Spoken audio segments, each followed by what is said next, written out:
दोस्तों, अगर आपको याद हो तो कुछ दिनों पहले हमने भाजपा में नवनिर्वाचित या नई तरीके से अपॉइंटेड नेता सदन इंद्रजीत शेरावत के बारे में एक प्रेस कॉन्फ्रेंस की थी और हमने बताया था कि किस तरीके से इंद्रजीत शेरावत जो हैं, इन्होंने 2017 में जो हलफनामा दायर किया था उसमें इनके पास मात्र 2 प्रॉपर्टी थी और लगभग 1.5 करोड़ रुपए की इनके पास अचल और चल संपत्ति मिलाकर ये था करीब 1.5 करोड़ रुपया और 2 इनके पास संपत्ति थी जो इनके एफिडेविट के अंदर थी। L128 महिपालपुर और वसंत कुंज में इनके पास एक फ्लैट था। इन्हीं के द्वारा 2019-20 में जो एफिडेविट जो इन्होंने एमसीडी में दायर किया, जिसमें सब पार्षदों को अपने बारे में, अपनी संपत्ति के बारे में बताना होता है, उसमें इन्होंने 7 प्रॉपर्टीज़ के बारे में बताया। तो इनकी प्रॉपर्टीज़ जो है मात्र 2-2.5 साल के अंदर लगभग 3 गुना हो गई और इनके पास जो 1.5 करोड़ रुपया था वो बढ़ के करीब 2.5 करोड़ रुपया जो है वो इनके पास हो गया।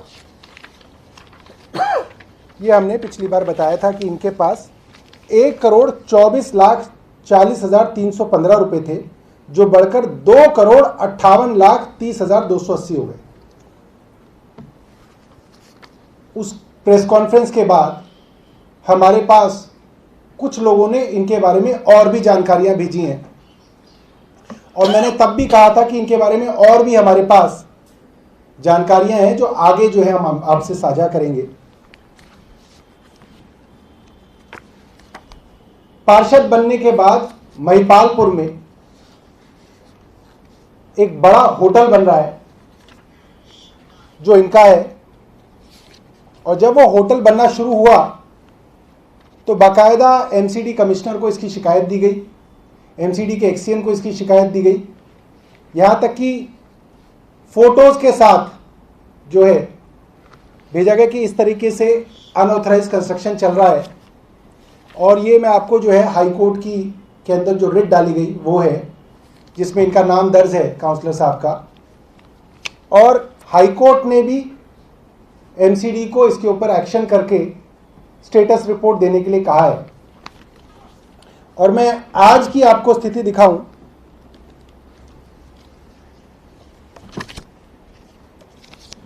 तो ये होटल जो है बन के तैयार है। एमसीडी के कागजों के हिसाब से इस होटल को इन्होंने बुक कर दिया है और इसके अंदर सारी कंस्ट्रक्शन एक्टिविटी रोक दी है और पुलिस की जो रिपोर्ट आई है उसके हिसाब से उन्होंने इस बिल्डिंग को डिमोलिश कर दिया है। और ये इंद्रजीत शेरावत जी का होटल है, ये इसके फोटोग्राफ्स हैं, महिपालपुर के अंदर चल रहा है। और ये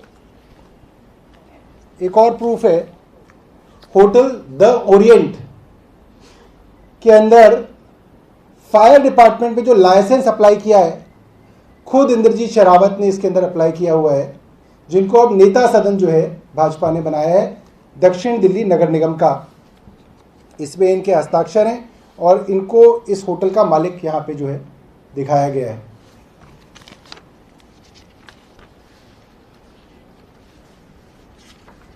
एमसीडी से आरटीआई से जानकारी मांगी गई तो एमसीडी ने आरटीआई के अंदर जानकारी दी है कि इस होटल को कोई भी लाइसेंस नहीं दिया गया, फायर का कोई लाइसेंस नहीं दिया गया। तब भी ये होटल जो है अगर आप जाके देखेंगे, इसका एड्रेस है प्लॉट नंबर 253/2 रोड नंबर 5 ए ब्लॉक महिपालपुर, ये होटल चल रहा है। और इसके बिल्कुल साथ में इनके भाई का इतना ही बड़ा होटल इसी तरीके से अनऑथराइज कंस्ट्रक्शन करके बनाया गया और वो भी चल रहा है। और ये सब तब है जब इस होटल की अनऑथराइज कंस्ट्रक्शन के बारे में पुलिस को, एमसीडी कमिश्नर को इत्तला दी गई है और ये करीब करीब 20 करोड़ रुपए की संपत्ति है। हम पूछना चाहेंगे कि इंद्रजीत शेरावत ने जब चुनाव लड़ते समय अपना एफिडेविट दिया है तो उसमें ना तो इस होटल का जिक्र है, ना इस होटल की प्रॉपर्टी का जिक्र है। तो ये करीब 20 करोड़ रुपए की जो संपत्ति है ये कहां से अर्जित की गई है। दोस्तों, इस तरीके की प्रेस कॉन्फ्रेंस हमने कुछ दिनों पहले भी की थी और मकसद ये है कि आरटीआई से बहुत मेहनत के बाद कोई पब्लिक स्पिरिटेड आदमी इतनी सारी जानकारी निकालता है किसी पार्षद के बारे में या किसी चुने हुए नेता के बारे में, और आप समझ सकते हैं कि दर्जनों बार आरटीआई लगानी पड़ती है, उसकी अपील में जाना पड़ता है, बहुत मेहनत के बाद इस तरीके की जानकारियां उपलब्ध होती हैं।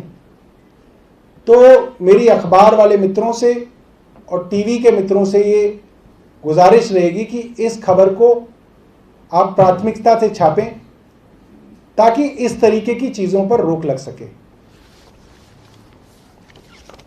इसके अलावा एक और जानकारी जो है